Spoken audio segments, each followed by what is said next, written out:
میرے عزیزو، اس میرے پیغام کو دل کی گہرائی، اللہ پر یقین اور جناب رسول اللہ صلی اللہ علیہ وسلم کی زبان اقدس سے نکلی ہوئی ایک ایک بات پتھر کی لکیر اور اللہ کی تائید اور حفاظت کو شامل کرنے والی ہے۔ اس نیت کے ساتھ سنیے، چپ رہنا بھی ہے ظلم کی تائید میں شامل۔ حق بات کہو، جرأت ایمان نہ بیچو۔ اس میں کوئی شک نہیں کہ ظلم سہنا اور اس کے خلاف صدائے احتجاج بلند نہ کرنا بھی ظلم ہے۔ ظلم کا اپنی طاقت بھر مقابلہ کرنا، ظلم کے خلاف تحریک چلانا بھی کسی عبادت سے کم نہیں۔ اس وقت ظلم و زیادتی کی کوکھ سے، اللہ اکبر، جو حالات نکل کر آ رہے ہیں، کس طرح گندی سیاست کو پروان چڑھانے کے لیے قوم کے نونہالوں کو دنگائی بنایا جا رہا ہے۔ اسلام، مسلمان انسانیت کے خلاف، کمزور اور دبے کچلے کمزور طبقات کے خلاف دن رات زہر بھرا جاتا ہے۔ آپریشنز کیے جاتے ہیں، خونی آپریشن، عزت و آبرو نیلام کی جا رہی، دکان و مکان، حتیٰ کہ عبادت گاہیں جن کا تقدس ہر ایک عبادت کا ہر قوم کے نزدیک ہے، قوم والوں کے نزدیک ہے، ان کو نظر آتش کیا جا رہا ہے۔ کون کس وقت کہاں مار دیا جائے، کہاں دنگائیوں کے ظلم کا شکار ہو جائے، کہاں کس کی موب لنچنگ ہو جائے، کوئی بھروسہ اور کوئی ضمانت نہیں۔ ایسے دور میں ضروری ہے کہ میں آپ کو رسول اللہ صلی اللہ علیہ وسلم کے دربار رسالت سے ایسی مبارک اور محترم گویا کہ بلٹ پروف جیکٹ عطا کروں کہ جو اگر ایمان والے اس کو پڑھ لیں تو دنیا کی کوئی طاقت ان کی جان مال عزت و آبرو کو نقصان نہیں پہنچا سکتی۔ اور اس بلٹ پروف جیکٹ بلکہ اس سے لاکھوں گنا زیادہ بھروسے اور یقین کے قابل ایک جیکٹ دے رہا ہوں، جس جیکٹ کا نام ہے دعائے انس ابن مالک رضی اللہ تعالی عنہ۔ اور باقاعدہ جناب رسول اللہ صلی اللہ علیہ وسلم سے مروی یہ بات حضرت انس ابن مالک کی مبارک زبان سے ہے، فرماتے ہیں جو شخص صبح کے وقت یہ دعا کرے گا اس کو تکلیف پہنچانے پر دنیا میں کوئی قادر نہیں ہو سکے گا۔ حدیث پوری ہے، عمر ابن ابان سے روایت ہے، انہوں نے فرمایا کہ حجاج نے مجھے انس ابن مالک رضی اللہ عنہ کو لانے کے لیے بھیجا، میرے ساتھ کچھ گھڑ سوار کچھ پیادے تھے، چنانچہ میں ان کے پاس آیا اور آگے بڑھا تو میں نے دیکھا کہ وہ اپنے گھر کے بعد دروازے پر پیر پھیلا کر بیٹھے ہوئے تھے۔ میں نے ان سے عرض کیا امیر کا حکم مانے، امیر نے آپ کو بلایا ہے۔ فرمایا امیر کون؟ کہا حجاج ابن یوسف، اللہ تعالیٰ اس کو ذلیل کرے، تمہارے امیر نے سرکشی، بغاوت اور کتاب و سنت کی مخالفت کی ہے، لہذا اللہ اس سے انتقام ضرور لے گا۔ تو یہ حکومت کا نمائندہ تھا عمر ابن ابان، کہنے لگا بات مختصر کیجئے اور امیر کے بادشاہ کے حکم کا جواب دیجئے۔ تو وہ ہمارے ساتھ چلے آئے۔ جب حجاج کے پاس آئے تو حجاج نے پوچھا کیا تو انس ابن مالک ہے؟ فرمایا جی ہاں۔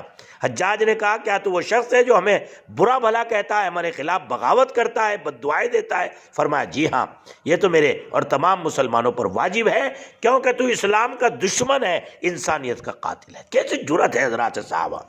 حجاج نے کہا معلوم ہے میں نے تجھے کس لیے بلایا ہے؟ میں نے تجھے اس لیے بلایا تھا کہ میں تیرا وحشتناک انداز میں قتل کروں۔ حضرت انس ابن مالک نے فرمایا کیسا یقین اور توکل تھا اللہ کی ذات پر اور نبی کی زبان رسالت سے نکلی ہوئی بات پر۔ فرمایا اگر میں تیری بات کے صحیح ہونے کا یقین رکھتا تو اللہ کو چھوڑ کر تیری عبادت کرتا، رسول اللہ کے فرمان میں شک کرتا، لیکن مجھے نبی کے فرمان میں شک نہیں ہے، اس لیے تو میرے اوپر قادر نہیں ہو سکے گا اور نہ کسی کو اس پر قدرت ہو سکتی ہے جو کام وہ کر کے آیا ہو جو میں کر کے آیا ہوں۔ آج میں دعا کر چکا ہوں، دعا پڑھ چکا ہوں۔ حجاج نے کہا کہ میں چاہتا ہوں کہ آپ مجھے وہ دعا سنائیں، سکھائیں۔ فرمایا تو اس کا حل نہیں۔ جب حضرت انس بن مالک فرمایا کہ اس کا راستہ چھوڑ دو، ان کو جانے دو، یعنی بجائے قتل کرنے کے انس بن مالک کو سامنے سے عزت کے ساتھ چھوڑ دیا۔ جب حضرت انس بن مالک نکلے تو دربار نے حجاج سے کہا اللہ تعالیٰ امیر کی اصلاح کرے، آپ تو کئی دنوں سے ان کی تلاش میں تھے، جب آپ نے ان کو پا لیا تو کیوں چھوڑ دیا؟ حجاج کا جملہ سنیے اور اللہ کے نبی کی زبان رسالت سے نکلی ہوئی بات کی صداقت اور سچائی کو اپنی آنکھوں سے دیکھیے اور دلوں کی گہرائی میں یقین کیجئے اور دلوں کی زمین پر لکھیے۔ حجاج کہنے لگا ارے میں ان کو کیسے قتل کر دیتا، جب بھی میں ان سے کلام کرتا تھا تو ان کے دونوں کندھوں پر 2 شیر بیٹھے ہوئے میں دیکھتا تھا، اور وہ میری طرف کو لپکتے تھے۔ جیسے ہی وہ لپکتے تھے میں اندر سے گھبرا جاتا تھا۔ آخر میں نے ان کو چھوڑنے میں ہی عافیت سمجھی۔